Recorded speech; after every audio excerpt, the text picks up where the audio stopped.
What is the deepest rabbit hole you've ever gone down? Story 1. Antarctica, the continent nobody is allowed to fully explore. Antarctica is the only continent with no indigenous population, no permanent civilian residents, and an international treaty signed by every major world power that prohibits military activity, resource extraction, and independent civilian access without permission. 54 countries that agree on almost nothing else all agreed on this in 1959, with remarkably little public debate. That alone is enough to make a certain kind of person very suspicious. The conspiracy theories around Antarctica cluster around real, documented, genuinely strange facts. In 1946, the United States Navy launched Operation High Jump.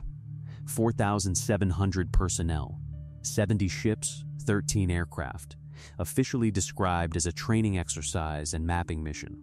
It was scheduled to run for 6 months.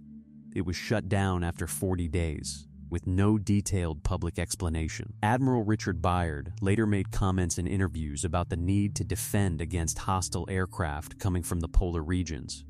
Whether he meant the Soviet Union or something else entirely depends entirely on who you ask. Then there are the expeditions. Germany sent a documented expedition to Antarctica in 1938-39, claimed a territory they named New Swabia, and, according to declassified intelligence reports, continued submarine activity in the region through the end of the war. Whether any of that involved actual installations is unproven. What is proven is that it happened, that it was taken seriously by Allied intelligence, and that several senior Germans disappeared after the war in ways that have never been fully accounted for. The Google Earth anomalies are where it gets less serious but more fun. The pyramid-shaped mountains are almost certainly nunataks, rock peaks shaped by erosion. The blurred patches are almost certainly satellite image stitching artifacts. Almost certainly. Whatever is actually happening in Antarctica, the structure of the situation, a vast, inaccessible place controlled by international agreement where the official explanations are always slightly less satisfying than the question deserves, is exactly the kind of gap where the most durable mysteries live. Story 2.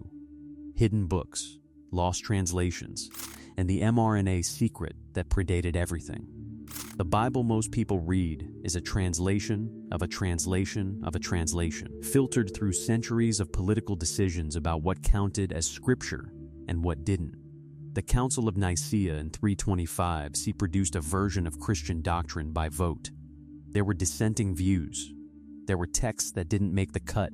The Gospel of Thomas, the Book of Enoch, the Gospel of Mary, dozens of others that were suppressed, destroyed, or simply lost, and which have been gradually recovered through archaeological discoveries like the Nag Hammadi Library found in Egypt in 1945. What those texts say about the nature of God, the afterlife, and the identity of Jesus is meaningfully different from what made it into the canonical Bible.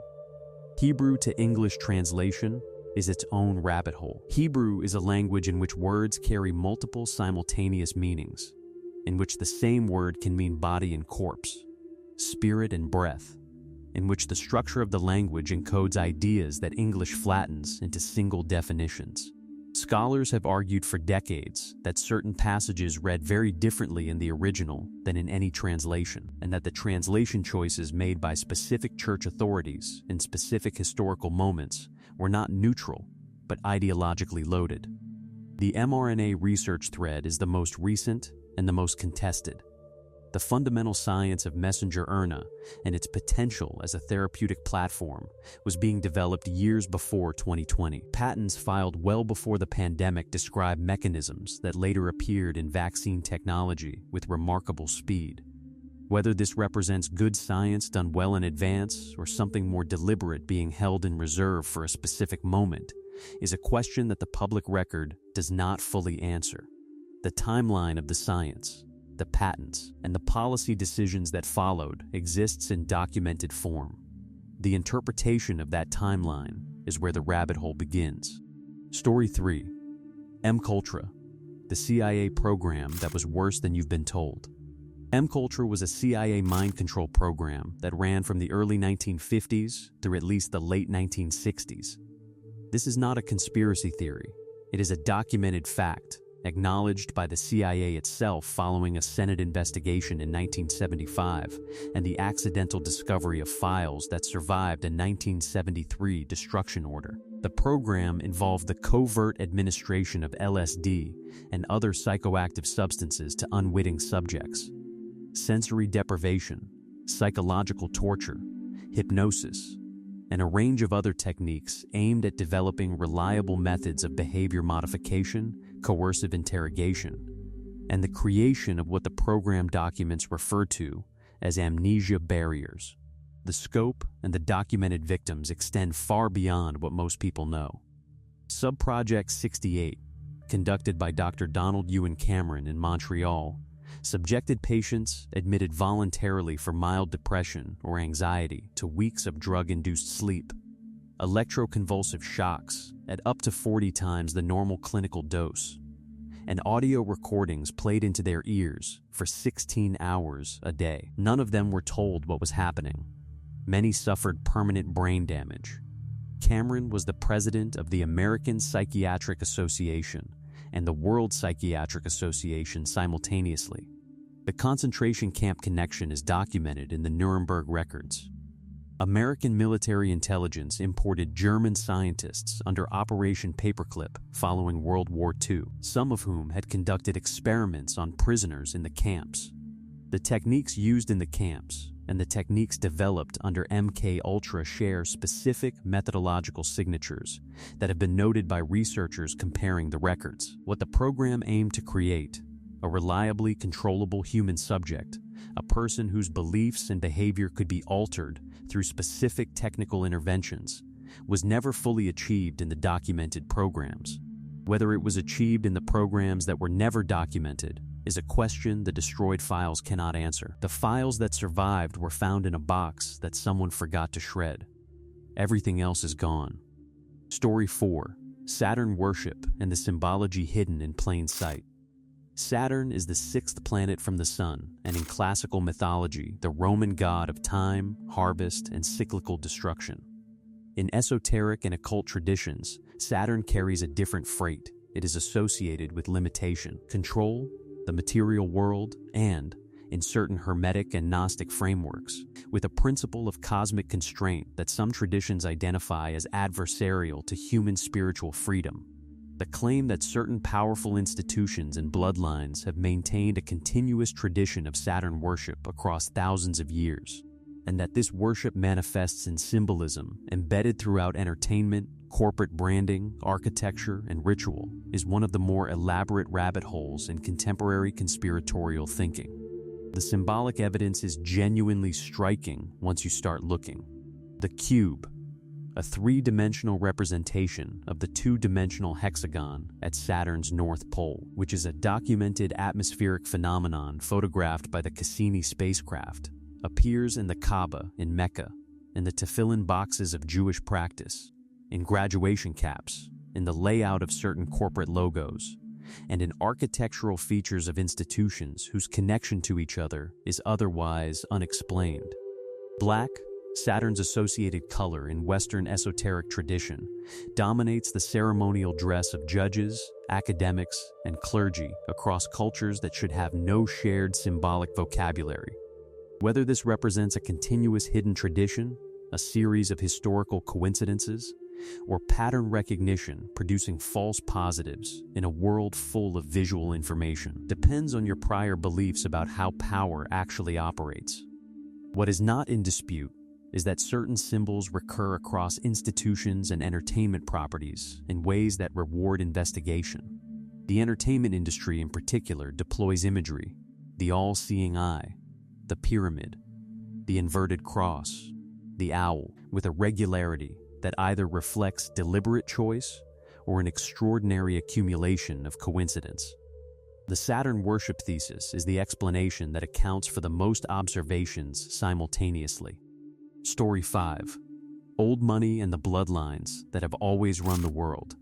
The families whose names appear in the news, the politicians, the celebrity executives, the publicly visible billionaires are, in the framework of old money research, relatively recent and relatively minor figures. The real power in this analysis belongs to bloodlines so old and so deliberate about their own invisibility that they predate most modern nations. They don't appear on Forbes lists. They don't give interviews. They don't run for office. Because running for office requires making yourself visible to the public, and visibility is not their mode of operation. The research into old European banking families, the Rothschilds, the Warburgs, the Schiffs, documents genuine historical influence over the creation of central banks, the financing of wars on multiple sides simultaneously, and the shaping of post-war political settlements. This is not a theory. It is documented in the historical record by mainstream historians who don't consider it conspiratorial to note that the people who controlled the money supply had enormous influence over the people who needed it. The extension of this analysis, that this influence was not merely opportunistic, but dynastic, that it was maintained across centuries through deliberate intermarriage and coordinated strategy, is where the mainstream ends and the rabbit hole begins. The entertainer's thesis is the most provocative element.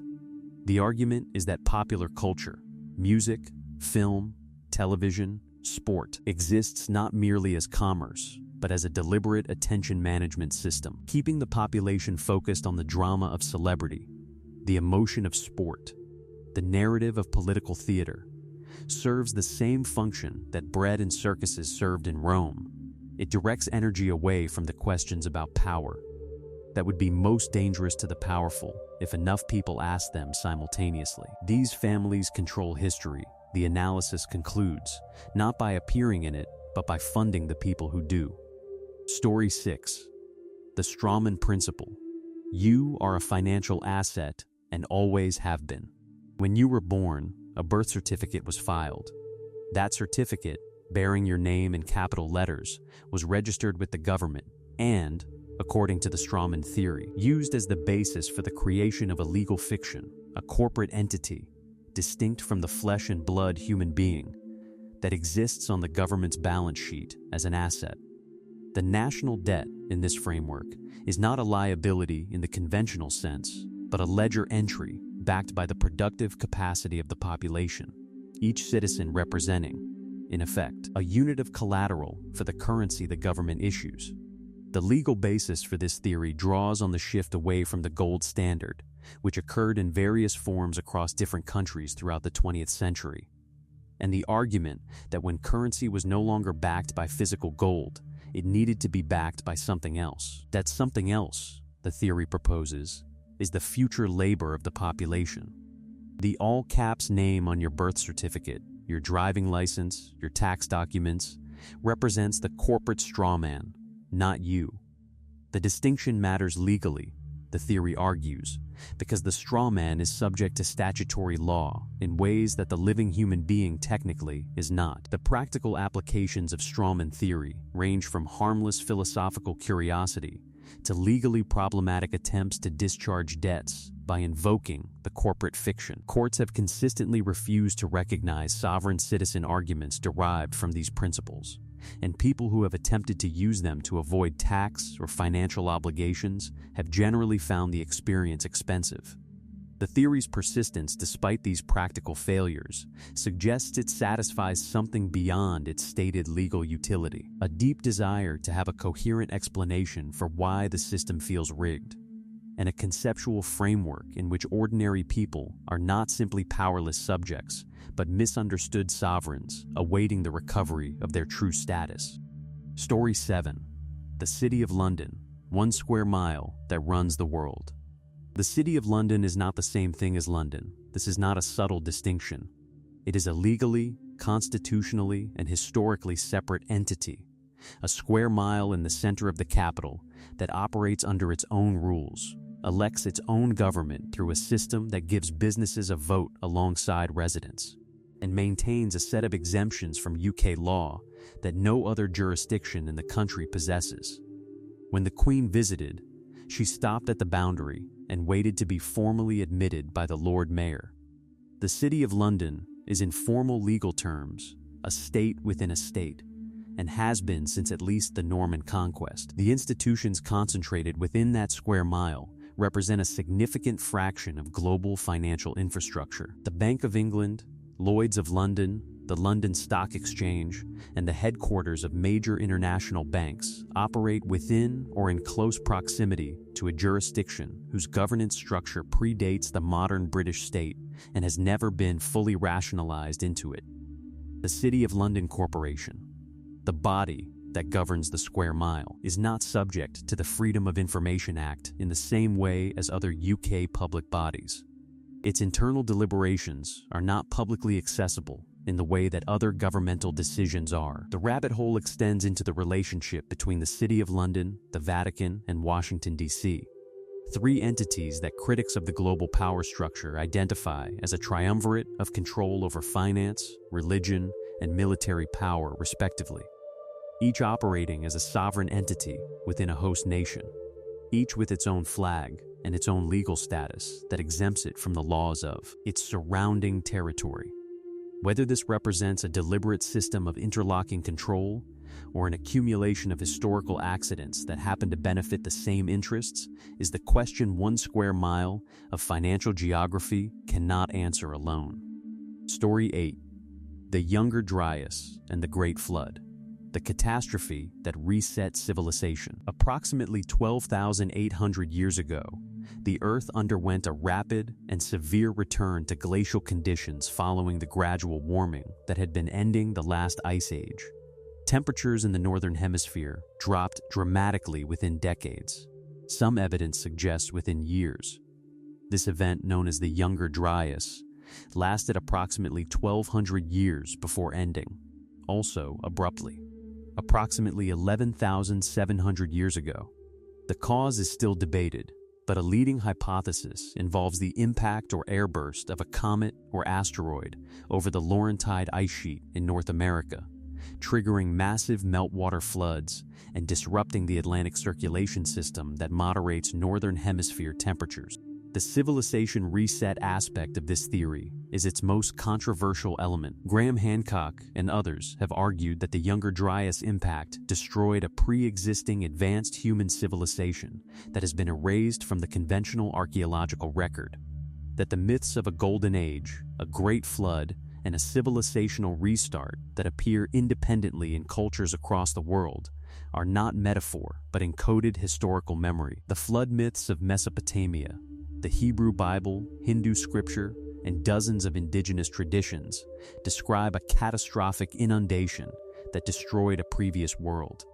The geological record confirms that sea levels rose dramatically at the end of the last ice age, flooding vast coastal areas where human populations would have been concentrated. The specific claim that the Sphinx is significantly older than conventional archaeology accepts, that its erosion pattern indicates water weathering impossible in the current climate, suggesting construction before the Younger Dryas, is contested but has not been definitively refuted. The platinum-rich sediment layer corresponding to the Younger Dryas boundary, found on multiple continents, is consistent with an impact event.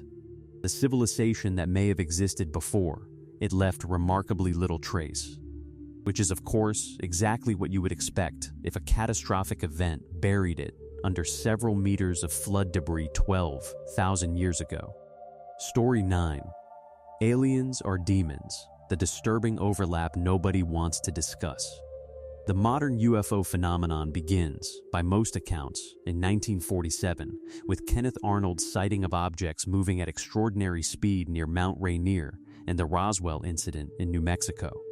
It has since accumulated thousands of documented cases, official government acknowledgments, and a congressional testimony infrastructure that has moved it from fringe to mainstream. But a parallel analysis, older than the modern UFO era and drawing on theological, philosophical, and phenomenological traditions, proposes that the entities associated with UFOs are not extraterrestrial biological beings from another planet, but something considerably older and considerably more theologically significant. Jacques Vall, one of the most credentialed and serious researchers in the field, documented in his seminal work that the behavior of UFO entities appearing and disappearing without physical explanation, delivering messages with internal contradictions, producing religious and transformative experiences in witnesses, refusing to provide verifiable information, matches the behavior described in demonological and folkloric literature far more closely than it matches what we would expect from biological entities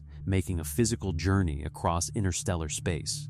The trickster quality, the induced beliefs, the systematic deception, these are not characteristics of a species arriving to make contact. They are characteristics of an intelligence whose primary mode of operation is deception.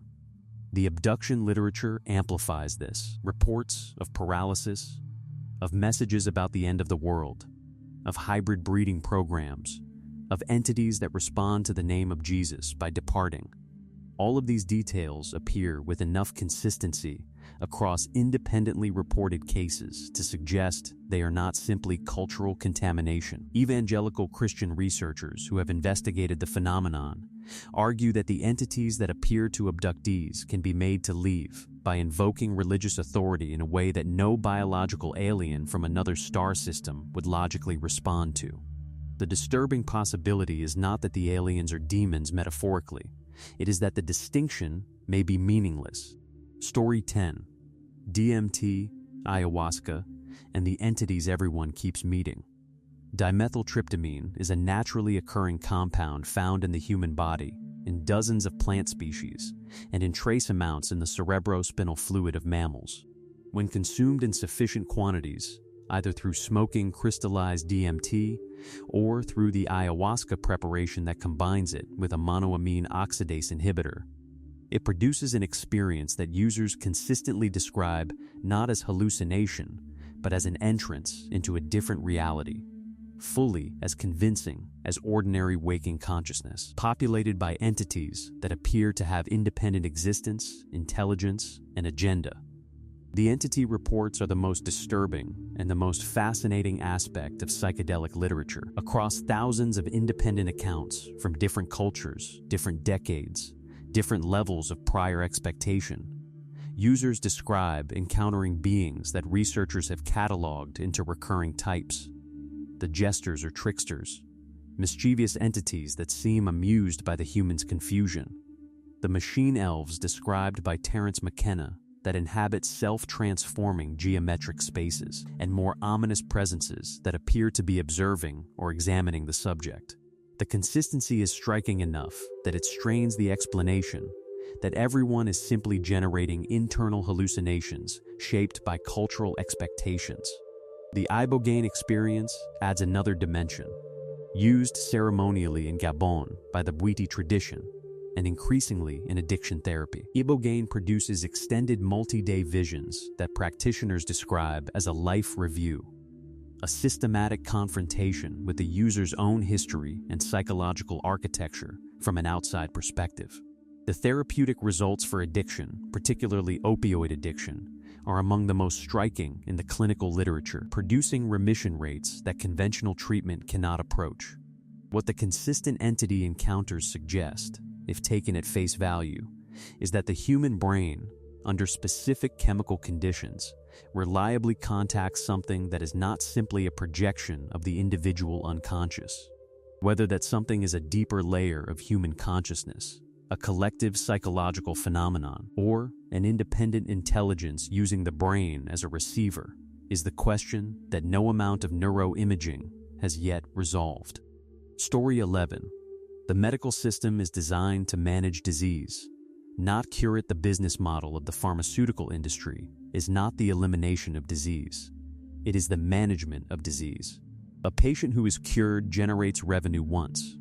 A patient who is managed, whose condition is controlled rather than resolved, who requires ongoing medication to maintain a functional quality of life, generates revenue indefinitely. This is not a secret. It is the logic of a for-profit industry whose shareholders require return on investment and whose research programs are funded by commercial entities with commercial interests in the outcome. The specific mechanism by which this dynamic operates is documented in the academic literature on publication bias, regulatory capture, and the revolving door between pharmaceutical companies, regulatory agencies, and the academic institutions that produce the research on which prescribing decisions are based. Studies with positive results for company products are more likely to be published than studies with negative results. Regulatory agencies employ former pharmaceutical executives and send former regulators to industry jobs. Academic researchers whose work is funded by industry produce results favorable to their funders at rates that exceed chance. The suppression of promising non-pharmaceutical treatments is the most emotionally charged element of this analysis.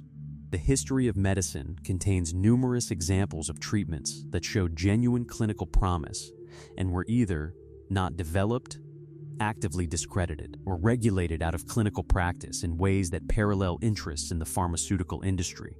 Whether this represents deliberate suppression or the ordinary dynamics of a field in which large companies have more resources to pursue regulatory approval than small ones, the practical result is the same. Some treatments that might help people are not available to them. The most impactful part of this rabbit hole is not the corruption, which is documented and partially acknowledged, but the implication that your body has more capacity to heal itself than you have been told, and that the system you were raised to trust was built around interests that do not always align with your recovery. Story 12. Agartha, the civilization beneath our feet. The Hollow Earth hypothesis, in its most sophisticated form, is not the claim that the Earth is literally empty inside, which the density measurements of seismic waves would contradict, but that extensive subterranean cavern systems exist at depths and scales that surface science has not fully mapped, and that these systems may harbor environments, civilizations, or forms of life whose existence has been systematically concealed from the general public.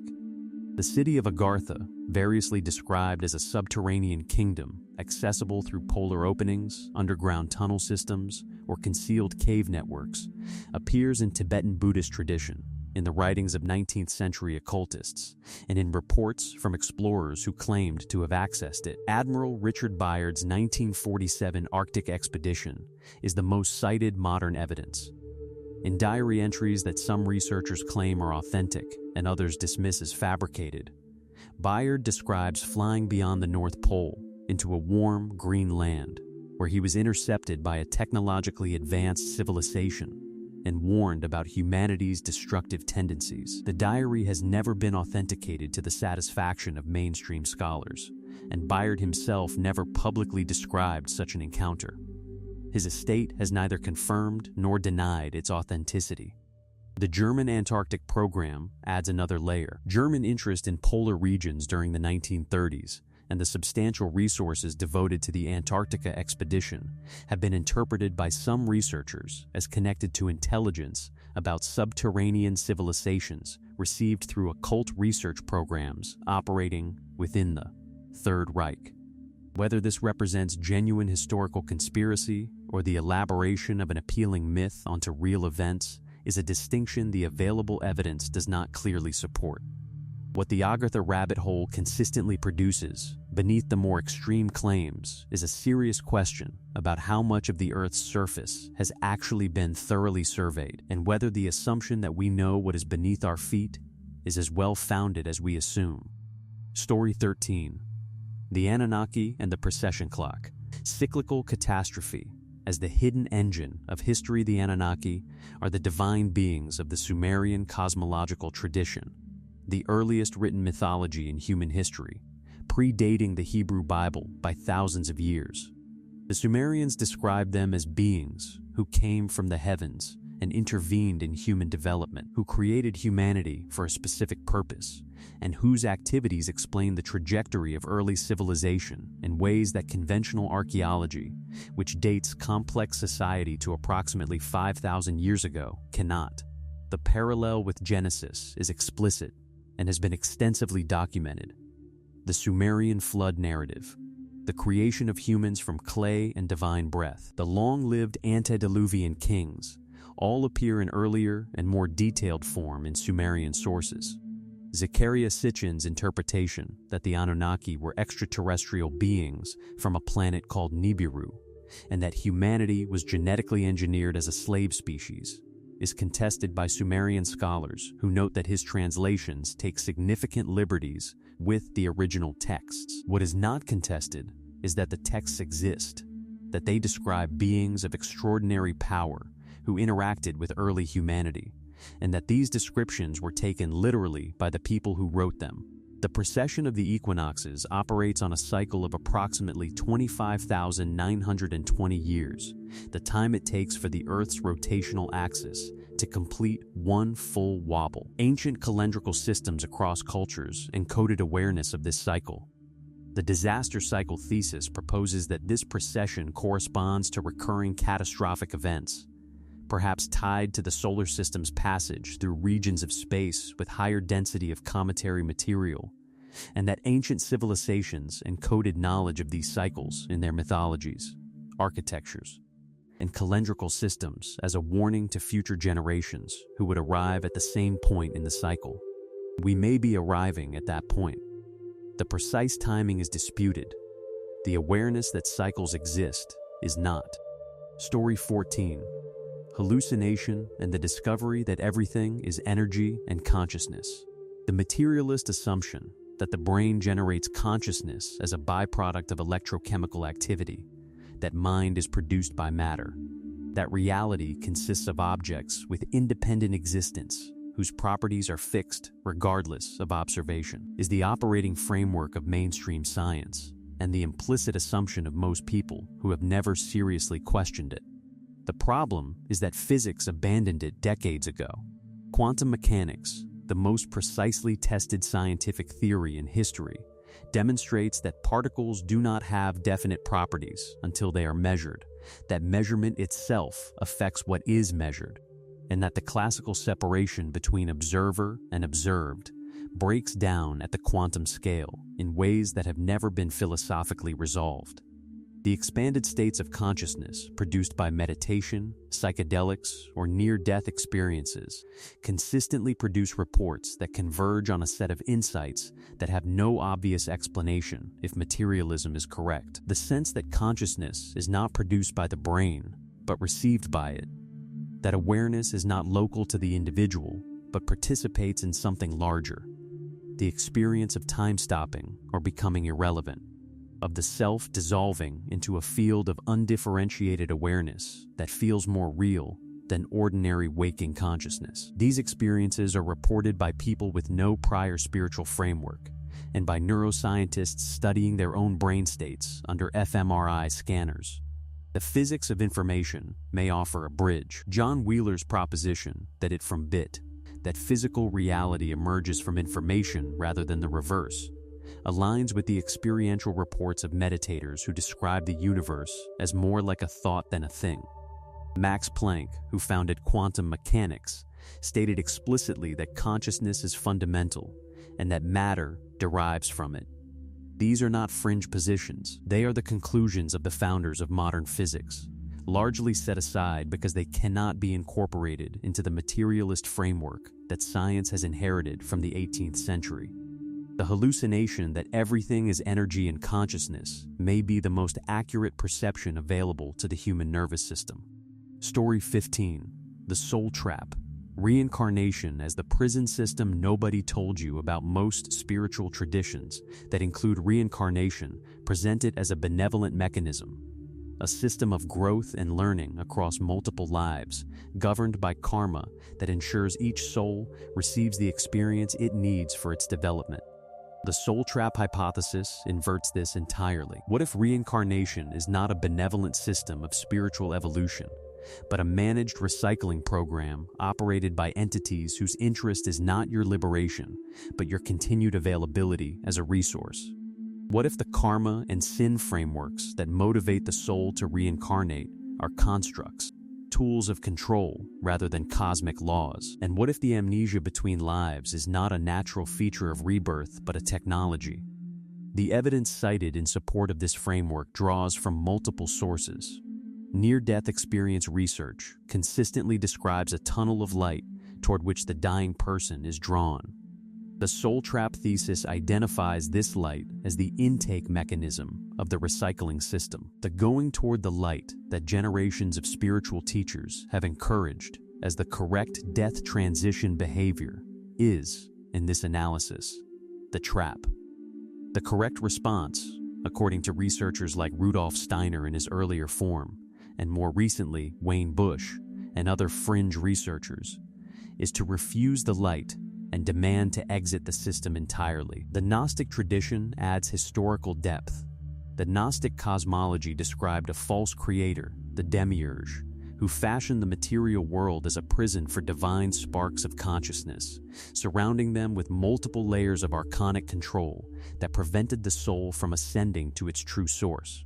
The archons, the administrators of this system, appear in updated form in the alien abduction literature, in certain DMT entity encounters, and in the interdimensional being frameworks of various New Age traditions.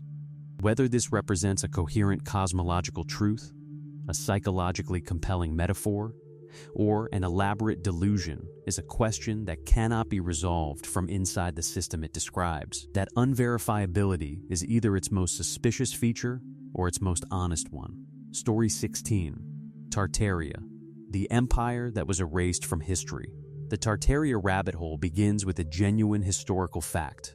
Tartary was a real geographical and political entity that appeared on European maps from the 16th through the early 19th centuries, covering a vast area of Central Asia, Siberia, and parts of what is now Russia and China. It was taken seriously by cartographers, diplomats, and explorers. It then, over the course of the 19th century, vanished from the maps entirely as the Russian Empire expanded and the region was absorbed and renamed. This disappearance, entirely mundane from a conventional historical standpoint, is the crack through which the Tartarian conspiracy crawls.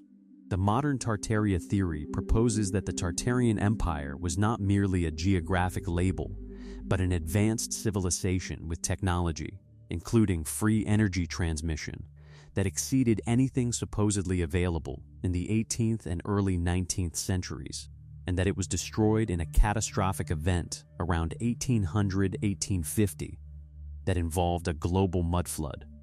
The evidence cited is architectural. The grand neoclassical buildings that appear in every major city and in countless small American towns, supposedly built in the 19th century by frontier societies with minimal resources and technology. Who actually built these structures? The theory's answer is that they were not built in the 19th century at all. They are remnants of the Tartarian civilization, repurposed by the post-catastrophe populations who found them already standing. The most compelling visual evidence is the frequency with which the ground floors of old buildings appear to be partially below street level. Windows that should be at grade, buried under what appears to be accumulated fill material. The mudflood theory proposes that this fill is the deposit of the catastrophic event that destroyed the previous civilization and killed or displaced most of its population. The architectural similarities across continents and the impossibility of explaining the construction capacity of 19th century frontier settlements are the core of an argument that, once noticed, is difficult to unsee. Story 17. The music industry rabbit hole, control, ritual, and what is actually being broadcast popular music is one of the most powerful neurological interventions available without a prescription. It bypasses the critical faculties, activates the reward system, synchronizes brain states across large populations, and delivers its payload directly to the emotional and memory systems without passing through the rational filter that we apply to language. The people who control what gets played, what gets promoted, what gets heard by billions of people have enormous power over collective neurological states. The music industry rabbit hole begins with the question of whether that power is being exercised deliberately. The mind control allegations trace back to documented history. The CIA's documented interest in music as a cultural weapon during the Cold War, the covert funding of jazz and abstract expressionism as demonstrations of American cultural freedom, establishes that intelligence agencies considered cultural products significant enough to fund and manipulate. The specific allegation that record labels have maintained relationships with military intelligence and used talent management systems as models for psychological programming is harder to document but consistent with what is known about the general landscape. The personality creation thesis is the most disturbing. The claim is not simply that celebrities are manufactured, but that certain performers are subjected to programming that produces multiple distinct personality states, a phenomenon that resembles, in its clinical description, the dissociative identity disorder that MKUltra survivors described. The elaborately themed alter egos of certain major performers, the specific symbology associated with their public personas, the documented trauma histories, the sudden and unexplained personality shifts, are interpreted through this lens as evidence of an industry that discovered MKUltra's techniques and applied them commercially. The occult ritual dimension adds another layer. Certain award show performances and major concerts are structured in ways that reproduce initiatory ceremonial formats. Whether the performers know what they are participating in is a separate question from whether the structure is intentional. Story 18. The Holographic Universe. Reality as a Projection from a Deeper Level. Michael Talbot's 1991 book synthesized two streams of scientific speculation that had been developing independently and pointed them at each other. David Bohm, one of the most important theoretical physicists of the 20th century and a close colleague of Einstein, had developed a framework in which the explicate order, the world of distinct objects and events that we experience, unfolds from an implicate order, a deeper level of undivided wholeness in which all things are enfolded into each other. Carl Pribram, a neuroscientist at Stanford, had independently proposed that the brain stores memory not in specific locations, but holographically, distributed across the neural network in a way that allows each part to contain information about the whole. The convergence Talbot identified was between Bohm's holographic universe and Pribram's holographic brain. If the universe is a hologram and the brain interprets reality holographically, then what we experience as physical reality is a kind of interference pattern, a projection from a deeper, non-local level of information, and the limits of that reality are not fixed by physics, but by the brain's habitual mode of decoding the underlying signal. The practical implications are extraordinary. The placebo effect, which produces measurable physical changes including tumor regression, the healing of structural damage, and the reversal of pharmacological effects, becomes comprehensible if the body's physical state is partly a product of the informational field that the brain constructs. Spontaneous remissions from terminal illness, documented in the medical literature at a low but non-zero rate, fit the model of someone whose internal information state has shifted enough to alter the physical projection. Talbot's reliance on anecdotal reports of psychokinesis and telepathy weakens the scientific credibility of the work, but the core thesis, that the universe is organized more like a thought than a mechanism, rests on physics that is not fringe but foundational. Story 19. The Matrix and Simulation Theory. All the big theories lead here. Nick Bostrom's simulation argument, published in 2003, is a philosophical trilemma. Either almost all civilizations go extinct before developing simulation technology, or almost all advanced civilizations choose not to run simulations of their ancestors, or we are almost certainly living in a simulation. The logic is straightforward. If computing power continues to scale, the cost of running a sufficiently detailed simulation of an inhabited world eventually becomes negligible. An advanced civilization would run not one but many such simulations, for research, for entertainment, for historical preservation. The number of simulated conscious beings would vastly exceed the number of biological ones. Therefore, by probability alone, any given conscious being is almost certainly simulated. The rabbit hole deepens when you bring physics into it. The universe behaves like a computation in ways that go beyond metaphor. Physical constants appear fine-tuned for the existence of complex structures, with a precision that defies explanation by chance. The Planck length, the smallest meaningful unit of physical distance, looks remarkably like a pixel limit. The speed of light looks remarkably like a processing constraint.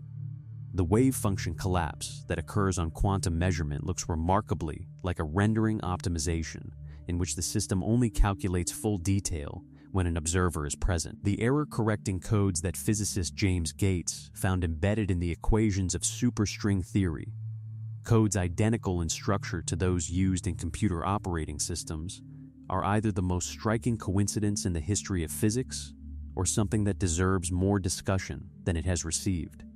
Whether we are in a simulation tells us very little about how to live, but the question of who is running it and for what purpose is one that the Matrix rabbit hole opens and does not close.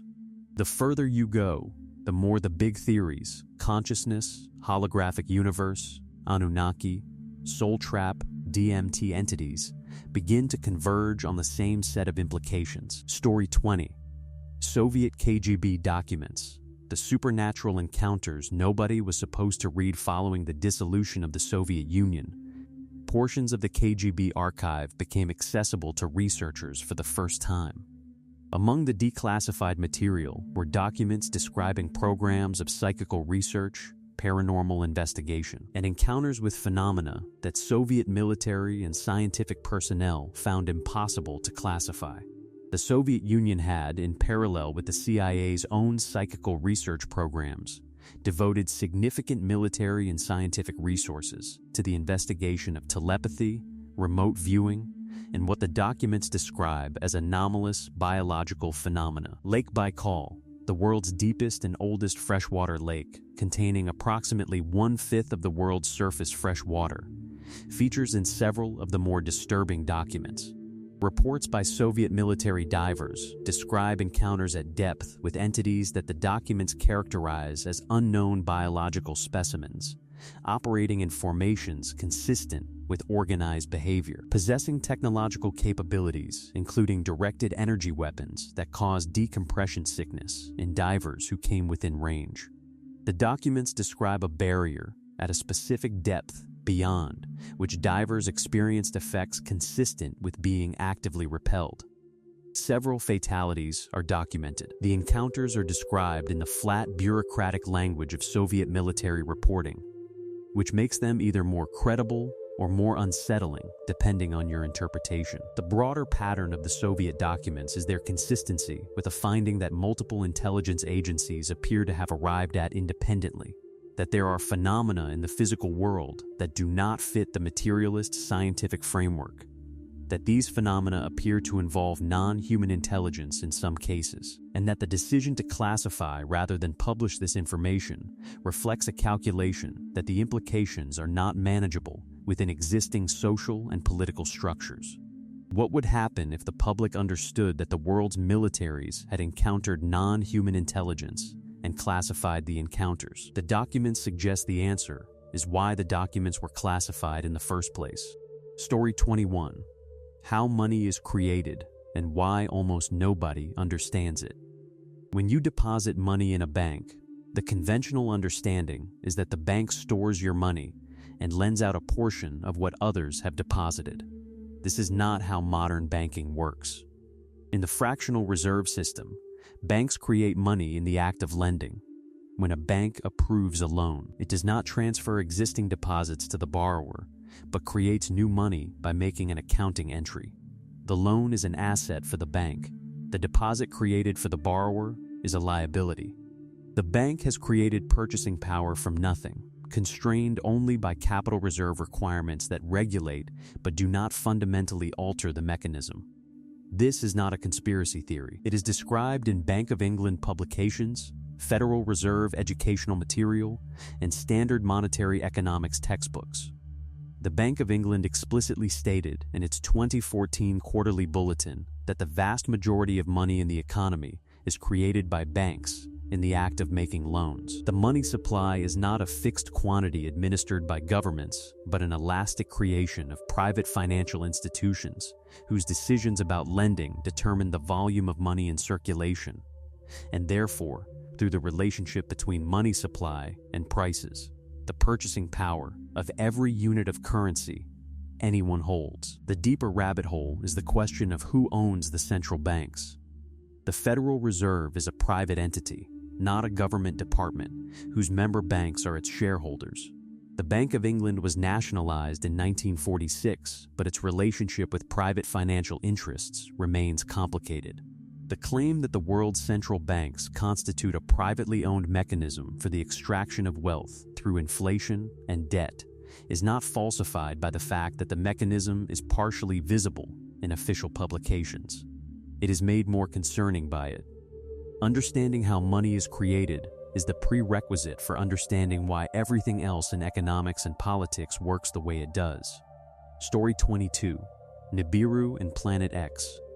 The rogue body in the solar system. The existence of a large, undiscovered body in the outer solar system is not, as of the current state of astronomical evidence, a conspiracy theory. It is a live scientific hypothesis. Astronomers Konstantin Batygin and Mike Brown published a paper in 2016 presenting evidence derived from the clustered orbital anomalies of trans-Neptunian objects for the existence of a planet with approximately 10 times the mass of Earth in an extended orbit taking between 10,000 and 20,000 years to complete. They called it Planet 9. NASA acknowledged the evidence as significant. The search is ongoing. The conspiracy dimension arrives when this scientifically supported hypothesis is connected to older claims. Zecharia Sitchin identified the Sumerian word Nibiru with a planet on an elliptical orbit that brings it periodically close to the inner solar system, the home world, in his translation of the Anunnaki. Whether Sitchin's translations are accurate is disputed by Sumerian scholars. Whether a large body on an extended orbit actually exists is supported by observational data. The catastrophe thread connects the two.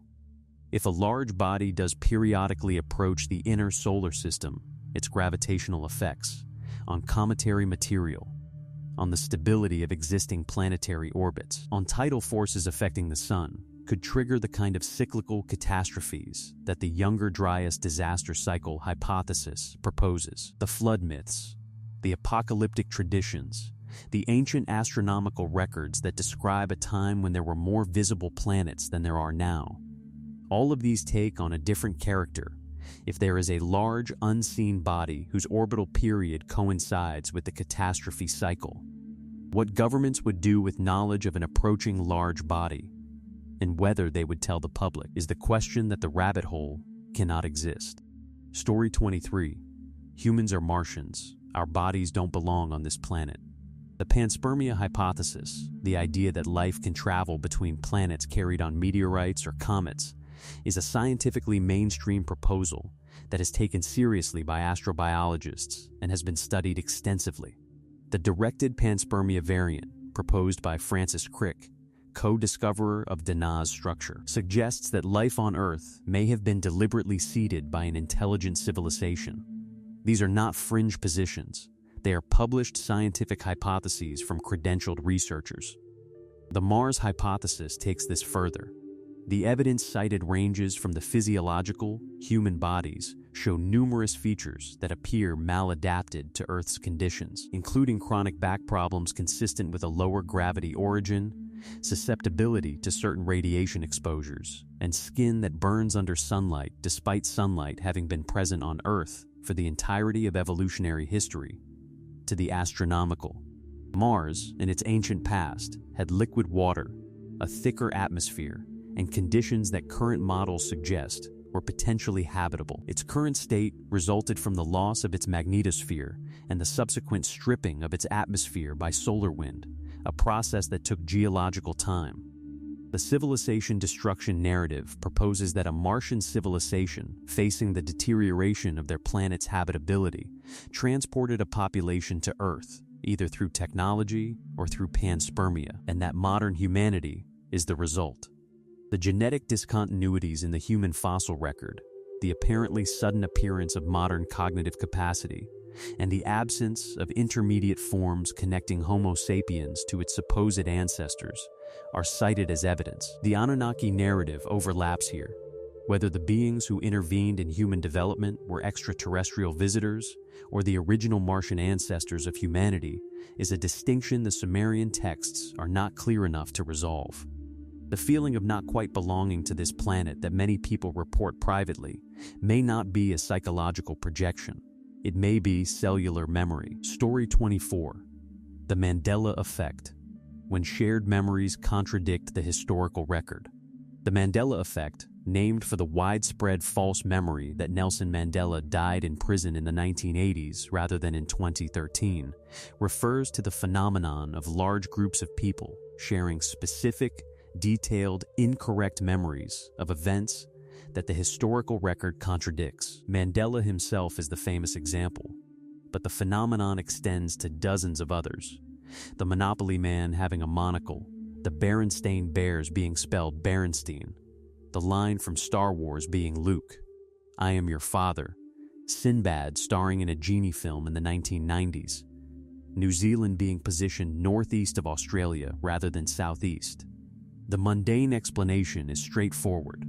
Human memory is reconstructive rather than reproductive. The brain fills gaps with plausible information, and shared cultural contexts produce shared errors.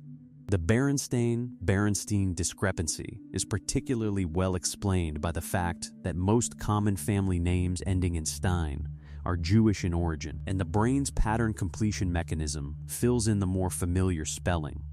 This is not controversial in cognitive psychology. The more disturbing explanation is the one that produces existential crises.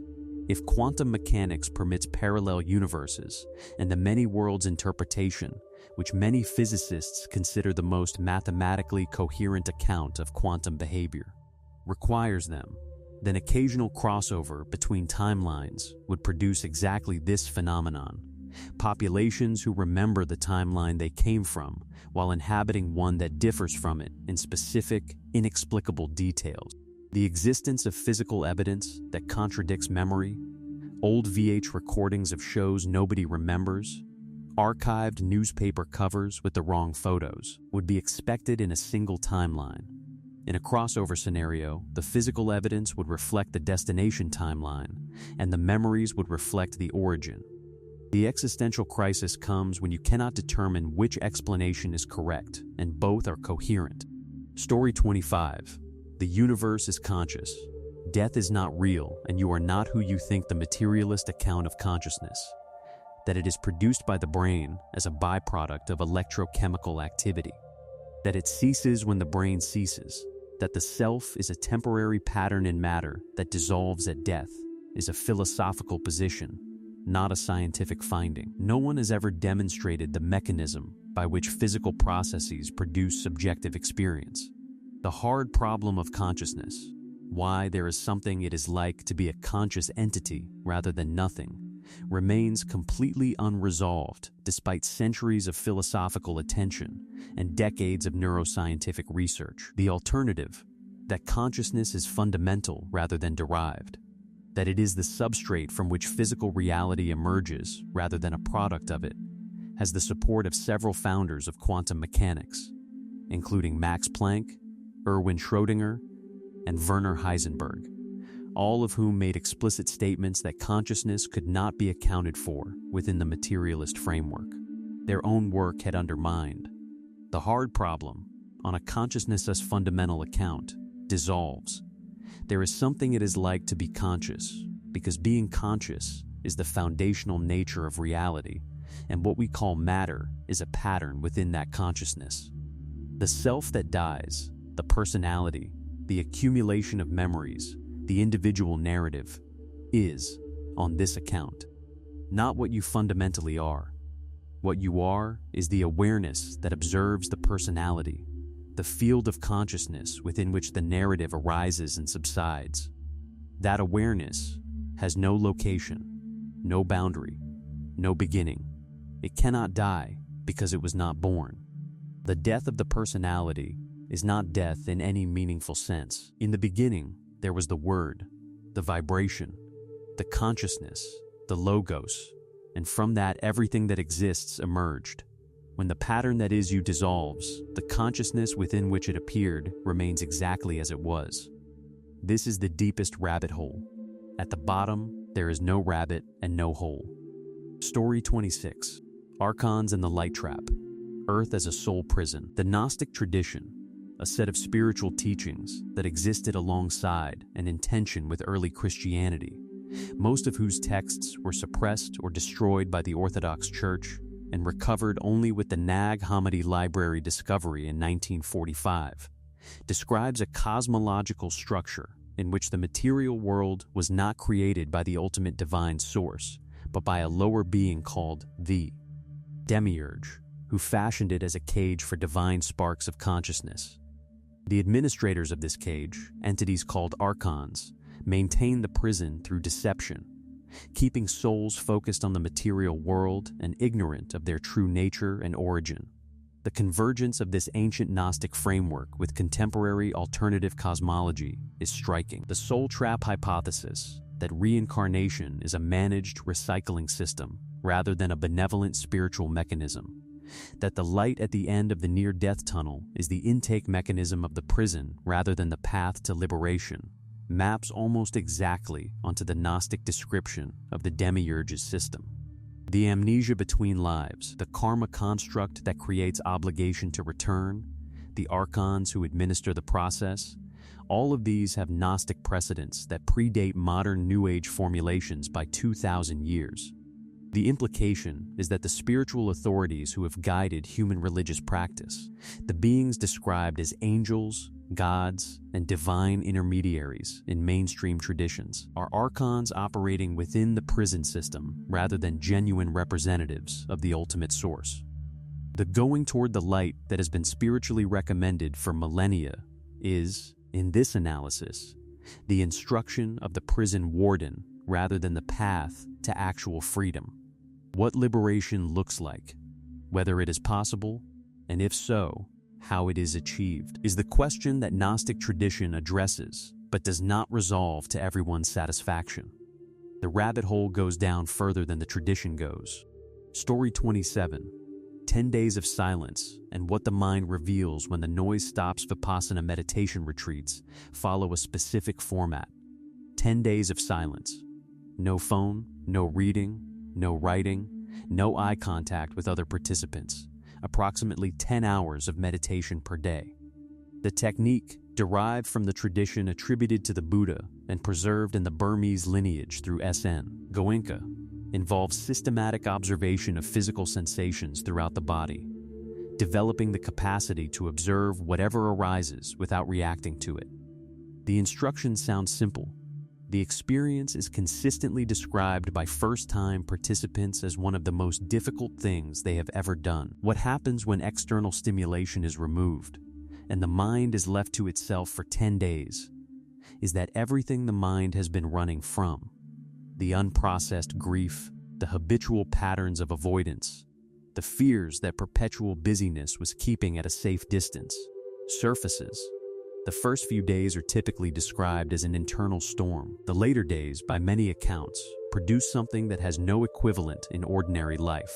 Extended periods of stillness in which the ordinary sense of being a separate self, an individual entity enclosed in a skin, dissolves into what practitioners describe as an open awareness that is not located anywhere, but is present everywhere. The life-changing quality of the experience comes not from anything that is taught. No philosophy is imposed, no belief system required, but from direct observation. The mind that observes itself observing discovers that what it took to be its essential self, the stream of thoughts, preferences, memories, and narratives, is not what it is. What it is prior to all of that. The rabbit hole of the human psyche is the deepest rabbit hole available to a person equipped with nothing but a nervous system and the willingness to stop running from what is in it. No external information required. The laboratory is already installed. Most people never use it. Story 28. Hidden physics and the manipulation of consciousness through frequency. The standard model of physics describes 4 fundamental forces and the particles that carry them, and it does so with extraordinary precision. What it does not describe, what it explicitly excludes from its framework, is consciousness.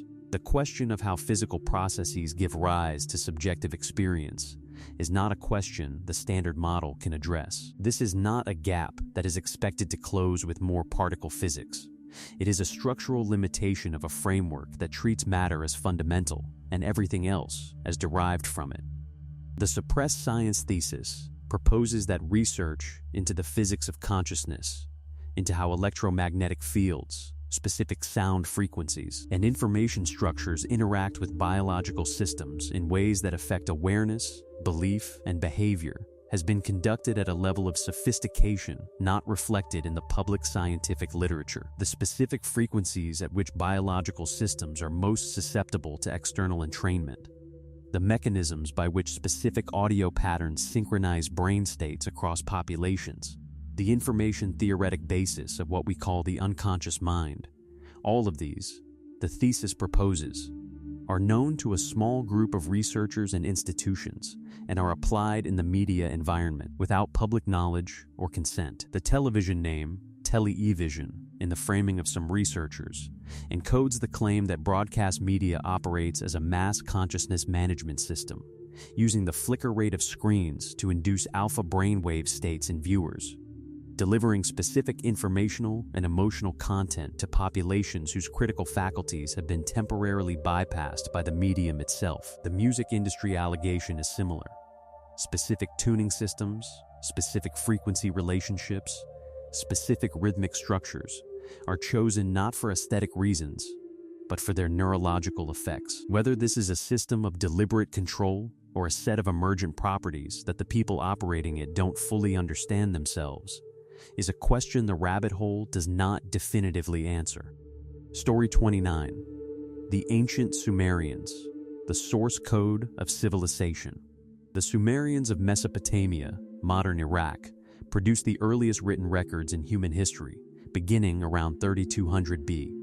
What they wrote down, across tens of thousands of clay tablets that have survived in the dry desert soil, includes the first written legal codes, the first literature, the first astronomical observations systematic enough to predict celestial events, the first pharmacopoeia, the first school curriculum, and, crucially, the first written cosmological mythology.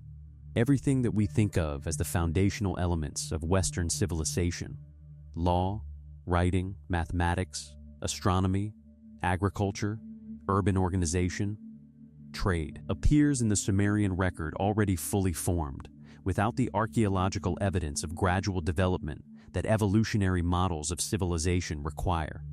The standard explanation for this, that the Sumerian civilization developed from earlier Ubaid period settlements in a process of gradual cultural accumulation whose evidence has not survived, is plausible but dependent on evidence that does not exist. The alternative explanation, that Sumerian civilization represents a transmission from an earlier, more advanced source, whether the survivors of the Younger Dryas catastrophe, the Anunnaki of their own mythology, or some other origin, is not falsified by the evidence, because the evidence of prior development is absent. The specific claims in the Sumerian texts that have attracted most attention are their astronomical knowledge. They correctly identified planets not discoverable with the naked eye, described the sun as the center of the solar system millennia before Copernicus, and encoded knowledge of the precession of the equinoxes and their cosmological narrative, which describes the creation of humanity as an intervention by beings of superior technology acting for specific purposes. The tablets are real, the translations are contested. The question of where a civilization that appeared from nowhere 5,000 years ago got its knowledge is one that the conventional academic framework has not satisfyingly answered. Story 30. Tupac Shakur, the fake death, the living legend, and what the evidence suggests. Tupac Shakur was shot in Las Vegas on September 7, 1996, and died 6 days later on September 13. He was 25 years old. No one has ever been convicted of his murder. The investigation produced no prosecution. The identity of the shooter has never been officially established, despite the shooting occurring in a populated area with multiple witnesses.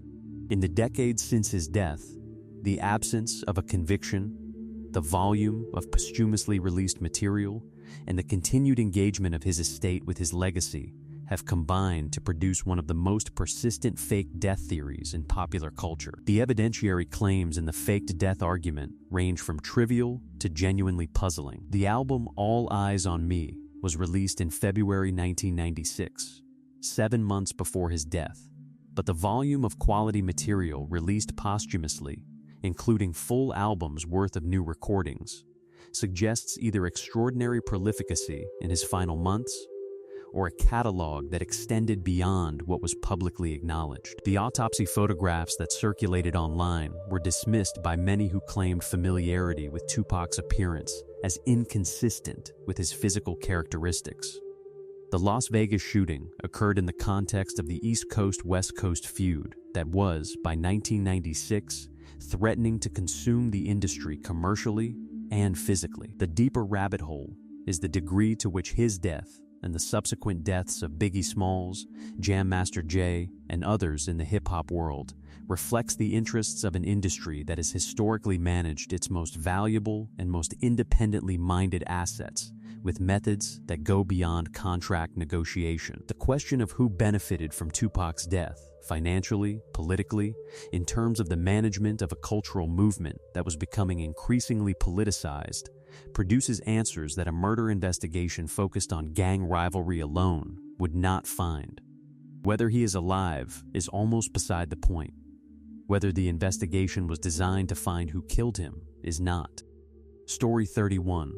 The Great Reset. The plan they published and nobody read. The Great Reset is not a conspiracy theory in the conventional sense, because it is not hidden. Klaus Schwab, founder and executive chairman of the World Economic Forum, published a book called COVID-19, The Great Reset, in July 2020, 4 months after the WHO declared a pandemic. The book argues that the pandemic represents an opportunity to reset global economic and social systems in ways that address climate change, inequality, and the structural failures of contemporary capitalism. The WEF's "You Will Own Nothing and Be Happy" slogan, which appeared in a 2016 promotional video describing the world in 2030, has since become the most cited artifact of the Great Reset discussion. The conspiracy dimension is not the existence of the plan, which is documented, public, and extensively discussed in the mainstream policy literature, but the relationship between the plan and the events used to justify it. The claim that powerful global institutions used or exacerbated a crisis to advance a pre-existing agenda is not inherently implausible. It is the ordinary description of how political change has been achieved throughout history. The specific question of whether COVID-19 policy was shaped in part by interests connected to the WEF agenda, and whether the outcomes of lockdown policy, the destruction of small businesses, the consolidation of wealth among large corporations and the ultra-wealthy, the acceleration of digital payment infrastructure and remote monitoring capability, were features rather than bugs, is a question that the public record does not resolve, but does not dismiss. The population reduction element, which some researchers connect to Great Reset adjacent documents discussing sustainable population levels, enters territory where documented WEF positions and more extreme claims become difficult to separate. What is documented is the agenda. What is claimed is that the agenda is more comprehensive than what is published. The book is real. Reading it is the beginning of the rabbit hole, not the end. Story 32. Bitcoin and the rejection of fiat. Why some people will never go back. Bitcoin was proposed in a 2008 white paper by an author using the pseudonym Satoshi Nakamoto, whose real identity has never been established despite extensive investigation. The paper described a peer-to-peer electronic cash system that eliminated the need for trusted third parties, banks, and governments in financial transactions, using a distributed ledger maintained by cryptographic proof of work. The timing was not incidental. The white paper was published in October 2008, at the height of the global financial crisis produced by the same banking system Bitcoin was designed to circumvent. The philosophical shift that Bitcoin produces in people who understand it deeply is the rabbit hole. Fiat currency, currency whose value is declared by government decree rather than backed by a commodity, is created by central banks and commercial banks through the mechanisms described in the money creation rabbit hole. Its supply is not fixed. Its value is determined by the decisions of institutions whose interests are not identical to those of the people holding it. Inflation, the gradual reduction of purchasing power, is not an unfortunate side effect of the monetary system, but a feature that transfers wealth from holders of currency to issuers of currency continuously and invisibly. Bitcoin's fixed supply, 21 million coins determined by the protocol and not subject to revision by any authority, is the feature that distinguishes it most fundamentally from fiat. It cannot be inflated by a central bank decision. It cannot be seized through banking system control without the holder's cryptographic keys. It can be transferred across borders without institutional permission. For people who have followed the money creation rabbit hole to its conclusions, Bitcoin is not an investment. It is a declaration that the monetary system as currently constituted is a mechanism of extraction from which it is possible to partially exit. Silver occupies a similar role, a physical store of value outside the banking system, difficult to inflate because it requires physical extraction.